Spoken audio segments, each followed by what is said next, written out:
My dear viewers, riding mania पे route map की series में मैं आज लेकर आया हूं दिल्ली से माना विलेज का रूट मैप। दिल्ली से माना विलेज हम कैसे जाएं, कौन कौन से रूट हमें फॉलो करने हैं, कौन सा शॉर्टर रूट होगा और ऑफ कोर्स वहां तक जाने में हमें कहां कहां रुकना पड़ सकता है, हमें उस जगह पे कौन कौन से फैसिलिटीज प्रोवाइड किया जा सकता है, तो सारा डिस्कस करने वाला हूं मैं इस ब्लॉग में। तो आप इस ब्लॉग को लास्ट तक देखना, प्लीज स्किप मत करना क्योंकि काफी इंफॉर्मेटिव ब्लॉग होने वाला है। तो इसके लिए सबसे पहले आपको लेकर चलता हूं मैं अपने लैपटॉप पे स्क्रीन पे, जहां पर एक बहुत ही खूबसूरत रूट मैप आपका इंतजार कर रहा है जिसे ऑफ कोर्स राइडिंग मैनिया ने बनाया है। दोस्तों, दिल्ली से माना रूट को डिस्कस करने से पहले कुछ जरूरी बातें हमें जानना जरूरी है। कुछ इंडिकेटर्स हमने बनाए हुए हैं, इन इंडिकेटर्स की मदद से आप जान सकते हैं कि रोड्स कैसे होंगे, किस जगह पे कौन कौन सा फैसिलिटी हमें अवेलेबल होगा। अगर रूट मैप ग्रीन कलर में है मतलब रोड बहुत बढ़िया है, गुड कंडीशन में है, मोटरेबल है। अगर रेड कलर में है तो ऑफ रोडिंग है, वेरी बैड रॉकी रोड है, ऑफ रोडिंग है। और अगर पिंक कलर में है मतलब वह नॉन मोटरेबल रोड है। तो ये तो हो गई रूट की बात। दूसरी बात है कि जहाँ भी आप मैप पे देखेंगे GH यानी वहाँ गेस्ट हाउस अवेलेबल है, P पेट्रोल पंप अवेलेबल है, M मतलब मेडिकल हेल्प अवेलेबल है वहाँ पे, H for hotel rooms available है, फूड टी अवेलेबल है, अगर F है तो, अगर T है तो टेंट स्टे अवेलेबल है, HS है तो होम स्टे अवेलेबल है और OP है तो ओपन पेट्रोल अवेलेबल है। इनकेस वहाँ पर पेट्रोल पंप नहीं है तो वहाँ पर ओपन पेट्रोल मिलता है नहीं मिलता है, ये सारा कुछ हम मैप में इंडिकेट करने वाले हैं। तो चलिए शुरू करते हैं। सबसे पहले हम दिल्ली से, ये पूरा रहा उत्तराखंड का मैप। उत्तराखंड के मैप में हम डिस्कस करने वाले हैं आज दिल्ली से माना विलेज का रूट मैप। सो इसकी शुरुआत हम करते हैं दिल्ली से, क्योंकि दिल्ली जनरली हमारा बेस होता है। अगर उत्तराखंड हम जाना चाहते हैं, हम अगर हिमाचल जाना चाहते हैं तो बेस हमारा दिल्ली होता है। सो दिल्ली से हम शुरू करते हैं। दिल्ली से हम सबसे पहले जाएंगे गाजियाबाद। गाजियाबाद के बाद हम जाएंगे खटौली। और दिल्ली गाजियाबाद खटौली में ऐसा कुछ दिखाने लायक नहीं है जो मैं आपको एक्सप्लेन करूं। खटौली से दो रास्ते जाते हैं, एक जाती है मीरपुर, बिजनौर, नजीबाबाद होते हुए कोटद्वार और फिर लेंसडाउन सतपुली चली जाती है। दूसरा रूट है वहाँ से खटौली से हम सीधा जाते हैं मुजफ्फरनगर या मुजफ्फरनगर। मुजफ्फरनगर में भी स्टे करने की कोई ज़रूरत नहीं है क्योंकि डिस्टेंस काफ़ी लंबा नहीं है। मुजफ्फरनगर से भी दो रास्ते जाते हैं, एक छुटमलपुर होते हुए देहरादून जाती है, दूसरा रास्ता है रुड़की। तो हम रुड़की वाला रूट पकड़ेंगे क्योंकि हमें जाना है सबसे पहले हरिद्वार। मुजफ्फरनगर से रुड़की जाते हैं और रुड़की से हम जाते हैं हरिद्वार। तो हरिद्वार पहुँच हम 1-2 घंटा वहाँ पर बिता सकते हैं। वहाँ हर की पौड़ी में हम डुबकी ले सकते हैं, स्नान कर सकते हैं। अगर हम शाम को पहुँचते हैं हरिद्वार तो ऑफकोर्स हमें या तो हरिद्वार रुकना होगा या ऋषिकेश रुकना होगा।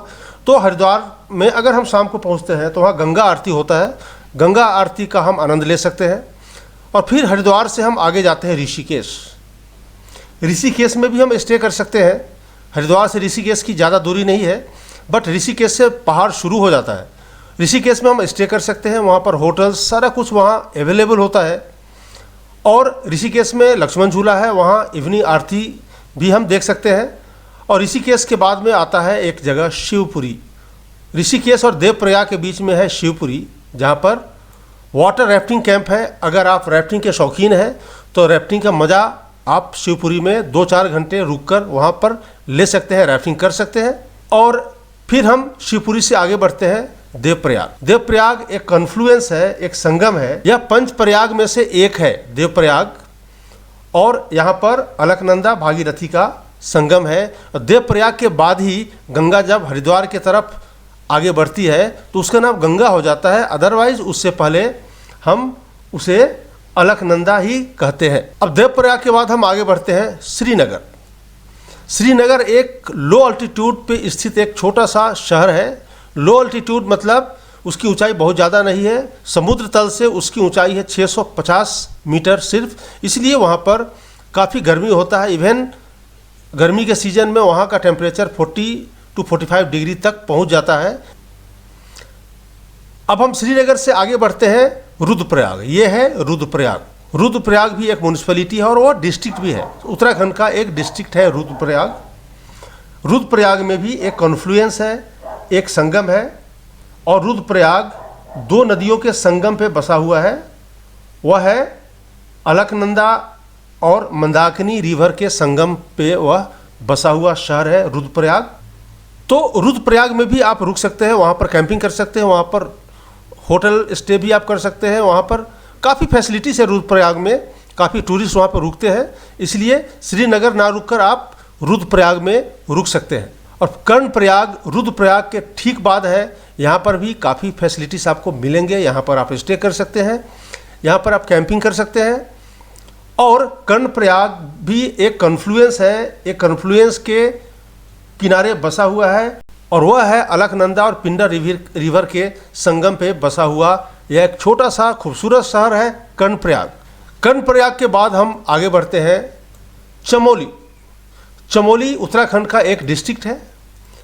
चमोली डिस्ट्रिक्ट हेडक्वार्टर भी है और वहाँ पर सारे फैसिलिटीज़ आपको मिलेंगे। वहाँ पर आप कंफर्टेबली आप स्टे कर सकते हैं। चमोली के आउटस्कर्ट में, उसके आसपास आप कंफर्टेबली कैंपिंग कर सकते हैं। वहाँ कैंपिंग साइट्स भी है चमोली में, बहुत ही खूबसूरत जगह है। वहाँ का सीनिक ब्यूटी बहुत ही खूबसूरत है।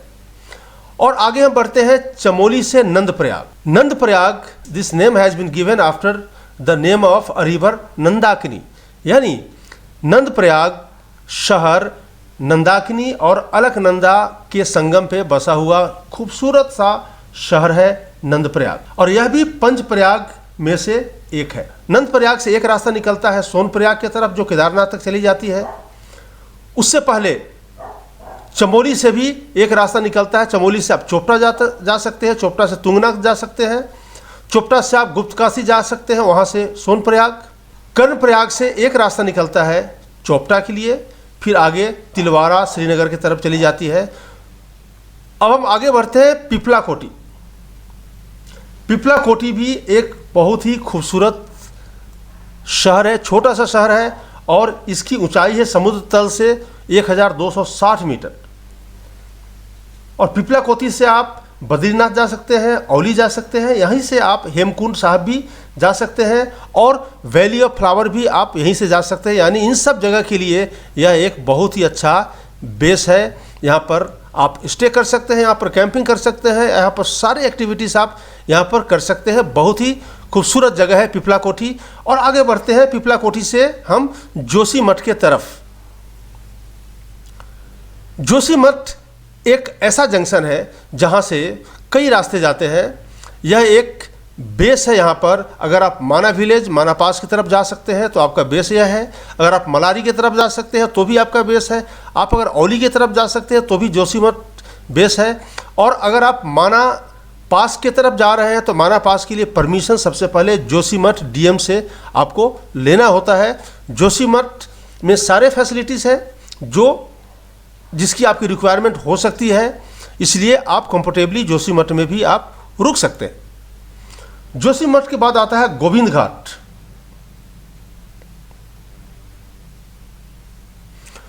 गोविंद घाट भी चमोली डिस्ट्रिक्ट में ही आता है, और यहाँ पर भी होटल, मेडिकल हेल्प, पेट्रोल वगैरह सारा अवेलेबल होता है गोविंद घाट में।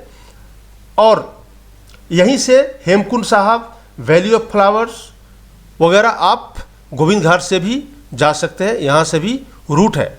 गोविंद घाट के बाद हम आते हैं बद्रीनाथ।